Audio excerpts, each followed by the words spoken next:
राजधानी भोपाल में जल शक्ति मंत्रालय के राज्य मंत्री प्रहलाद सिंह पटेल ने पत्रकारों से चर्चा की, जिसमें सिंचाई के लिए विजन एट 2047 का ब्लूप्रिंट तैयार कर चर्चा की। 2023 के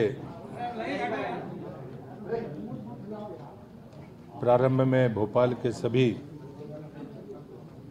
electronic media, print media, photo journalist को मैं जल शक्ति मंत्रालय की तरफ से आप सबको 2023 की हार्दिक शुभकामनाएं देता हूं। कैलेंडर बदला है, हम सबका भाग्य भी बदले, हम बेहतर ढंग से सोचें और देश और समाज का भला हो सके। आज से आपसे चर्चा करने का जो मुख्य उद्देश्य है, आदरणीय प्रधानमंत्री जी ने आज़ादी के अमृत महोत्सव के समय दो घोषणाएं की थी। एक तो कि ये अमृत महोत्सव आज़ादी का 2 वर्ष चलेगा, और जैसे ही 75 वर्ष पूरे हुए, वर्ष पूरा हुआ तो उन्होंने कहा कि अब अमृत काल शुरू हो गया है।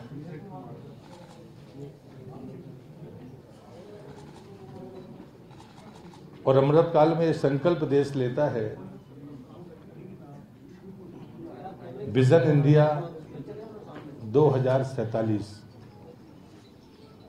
जब आजादी के 100 वर्ष होंगे तो भारत कैसा होगा। और ऐसी स्थिति में सिर्फ आंकड़ों पर नहीं, हमें चुनौतियों पर भी विचार करना पड़ेगा। और उसमें एक बहुत महत्वपूर्ण अवसर जल शक्ति मंत्रालय को मिला कि वाटर विजन 2047 ये हमारे अमृत काल के विजन का हिस्सा भी है। लेकिन इसकी शुरुआत कैसे हो, तो प्रधानमंत्री जी ने 2 रास्ते बताए। एक सेक्रेटरियल ग्रुप बनाया 10 सचिवों का, और वो क्षेत्र है कृषि मंत्रालय है, शहरी विकास मंत्रालय है, ग्रामीण विकास मंत्रालय है, खुद जल शक्ति मंत्रालय है, खेल मंत्रालय है। जहां पर भी जल से संबंध है, उन तमाम सचिवों को एक ग्रुप में रखा गया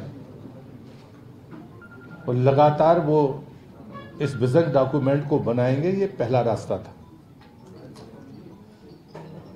और दूसरा जो फैसला था, वो 5 और 6 तारीख को देश में पहली बार राज्यों के जल शक्ति मंत्री एक साथ मध्य प्रदेश की राजधानी भोपाल में एकत्रित होंगे और 2 दिन तक इस पर विचार विमर्श करेंगे।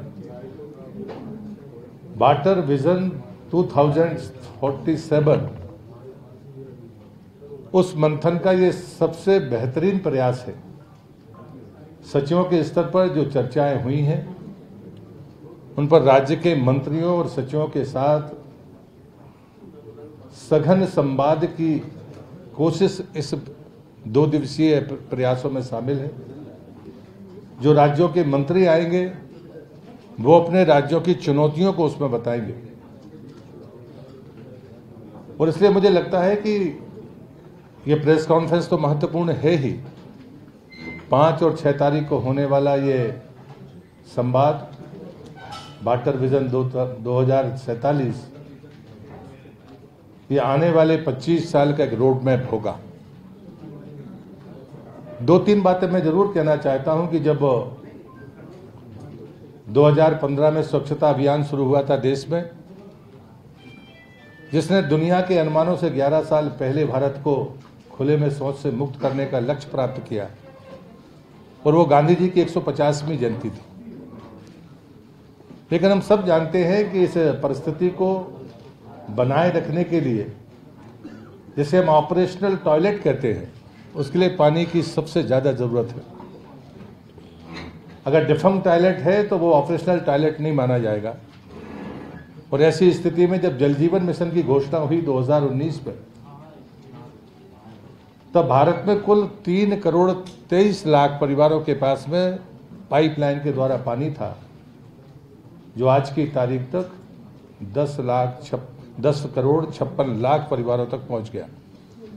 2024 तक का लक्ष्य। लेकिन दोनों सफलताओं पर हम गर्व करते हैं, लेकिन चुनौतियां भी उससे बढ़ जाती हैं। और इसलिए हमको ये तय करना होगा कि हम 55 लीटर पानी एक व्यक्ति को एक दिन में दे पाने की अपने संकल्प को निरंतर बनाए रखें। आने वाले 25 साल में आबादी के बढ़ने और आबादी के घनत्व को देखते हुए हमारे जल संसाधनों के प्रति हमारा सोच क्या है। और उसमें एक उदाहरण मैं आपको देता हूं कि जब भी कोई एक 5000 की आबादी का गांव भी अगर होगा और एक व्यक्ति के पास में अगर 55 लीटर पानी होगा सुबह, तो 24 घंटे के बाद में लगभग 80 से 90% पानी ग्रे वाटर होकर नीचे जाएगा। यदि आज से ही हमने ग्रे वाटर मैनेजमेंट की चिंता नहीं की, ये चुनौती है। और इस सम्मेलन का उद्देश्य है कि चुनौतियों पर गंभीरता से विचार करना और उसका रास्ता खोजना। जब जल जीवन मिशन बना तो प्रधानमंत्री जी के 5 बड़े सूत्र थे कि वाटर सप्लाई शुरू हो जाएगी, पानी का स्रोत अगर 30 साल तक है तो स्थायी सोर्स माना जाएगा, शुद्ध पानी कैसे मिले तो उस पंचायत में एक जल समिति होगी, जल स्वच्छता समिति, जो पंचायत समिति से अलग होगी, वो उसके संचालन और संधारण का काम करेगी। उन्हीं में से 5 महिला बहनों को ट्रेनिंग दी जाएगी जो किट के माध्यम से वहां का पानी, खुद के घर का पानी खुद टेस्ट करे और वही तय करें कि महीने में एक बार करना है या 2 महीने में एक बार करना है। ये काम भी उन्हीं के सुपुर्द है। और 5 में से अगर एक भी सैंपल गड़बड़ आता है तो वो डिस्ट्रिक्ट लैब के लिए जाएगा, फिर वहां राज्य सरकार की भूमिका शुरू होगी। और इसलिए मैं ये मानता हूं, और उसमें यह भी है कि 5 परिवार तब तक रिपीट नहीं होंगे जब तक 100% हाउस होल्ड उसमें कवर नहीं हो जाएंगे। ये योजना बनाने के साथ भी जागरूकता की जरूरत है। अगर हमें स्थानीय तौर पर ग्रे वाटर मैनेजमेंट का ध्यान नहीं दिया तो आने वाले समय में ये चुनौती बढ़ेगी। और ये हमने शहरी विकास मंत्रालय के जो नालों की परिस्थितियां हैं, गंदे नालों की, उसके कारण ये अनुमान बाकायदा कैलकुलेटेड है। दूसरा है कि दक्षिण भारत में जिस प्रकार से डेफिसिट बेसिनों की संख्या ज्यादा है, सदैव अटल बिहारी वाजपेयी जी ने कहा था नदी जोड़ो अभियान, तब भारत के हमारे तमाम वैज्ञानिकों ने, साइंटिस्टों ने, जल क्षेत्र में काम करने वाले अधिकारियों ने सरप्लस और डेफिसिट बेसिन के मैपिंग की हुई है। और इसलिए कैन बेतवा जो मध्य प्रदेश और उत्तर प्रदेश के साथ मूर्त रूप ले रही है, वो देश में पहली नदी जोड़ो परियोजना की शुरुआत है, जो 100% भारत सरकार उसको खर्चे को वहन कर रही है और एक बड़ी शुरुआत है। लेकिन अभी चुनौतियां बाकी हैं। बजट में 5 डेफिसिट बेसिन और सरप्लस बेसिन को जोड़ने के लिए बजट में घोषणा की गई थी, लेकिन राज्यों की सहमति के बगैर ये काम नहीं हो सकते। राज्यों की जो अपनी महत्वाकांक्षाएं हैं, जो उनकी जरूरतें हैं, जो उनके कंपल्सन्स हैं, उसके कारण ये कठिन है। लेकिन ये चैलेंज है, लेकिन चैलेंज को मीट आउट करना होगा। इस वाटर विजन में इन बिंदुओं पर चर्चा होगी। तीसरा उदाहरण मैं आपको देता हूं कि पूरी तरह से सरकार पारदर्शी ढंग से इस पर विचार करती है। जो हमारी अंतर्राष्ट्रीय नदियां हैं, भारत कभी भी अपने पड़ोसी देश के हिस्से को कम नहीं करता है, लेकिन चीन जैसे आने वाली नदियां आज एक चुनौती बनकर खड़ी हैं। हमारे इंजीनियर्स ने, हमारे संसाधनों ने तेजी के साथ में काम किया है। हर चुनौती से निपटने के लिए हम तत्पर हैं, लेकिन वहां तकनीक के साथ हमें उन मोर्चों पर खड़ा होना होगा। और हमारी जो परंपरागत जल प्रबंधन की हमारी योजनाएं हैं, उनके साथ हमें निचले स्तर पर काम करना होगा।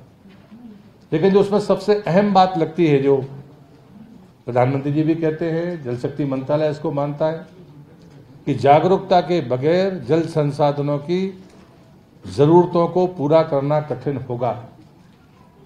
हम इजराइल का उदाहरण ले सकते हैं, हम कॉपी करना नहीं चाहते, लेकिन बुंदेलखंड जैसे जहां पर पानी का भीषण संकट था, मैं बुंदेलखंड से ही आता हूं, आपको उदाहरण दे रहा हूं दमोह का, जहां 17% ही पाइपलाइन के द्वारा पानी था, 1 महीने बाद ये आंकड़ा 72% हो जाएगा।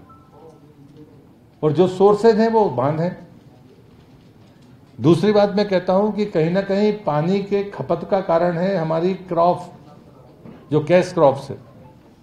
मिलेट्स का जब तक फसलें थी तो उसमें कम पानी, बरसाती पानी से काम चलता था, लेकिन हमने अपने फसल के ट्रेंड को बदला है तो पानी की जरूरतें भी बदली है। और इसलिए मुझे लगता है कि ये ऐसे सफलताएं और चुनौतियां हैं। एक तरफ हमने खाद्यान्न में शीर्ष पर जाने की कोशिश की है और दूसरी तरफ पानी की ज्यादा जरूरत की तरफ भी हम आगे बढ़ रहे हैं। ऐसे चुनौतियों पर भी समाधान के लिए ये वाटर विजन 2 दिवसीय है। संयोग से ये मध्य प्रदेश की राजधानी भोपाल में है। मैं 2 बातें और कहता हूं। जल शक्ति मंत्रालय ने आदरणीय प्रधानमंत्री जी से निवेदन किया है कि वो जल समिट का उद्घाटन के पूर्व वो अपना विजन उसके सामने रखें और उसकी शुरुआत हो सके। मध्य प्रदेश के मुख्यमंत्री इसके उद्घाटन के कार्यक्रम में शामिल होंगे। हमारे कैबिनेट मंत्री माननीय शेखावत जी, हमारे राज्य मंत्री और सभी राज्यों के मंत्रियों को इसमें आमंत्रित किया गया है। इस 2 दिवसीय कॉन्फ्रेंस में पहला सत्र उद्घाटन का होगा और 3 सत्र पूरी तरह से डिस्कशन के होंगे, जिसमें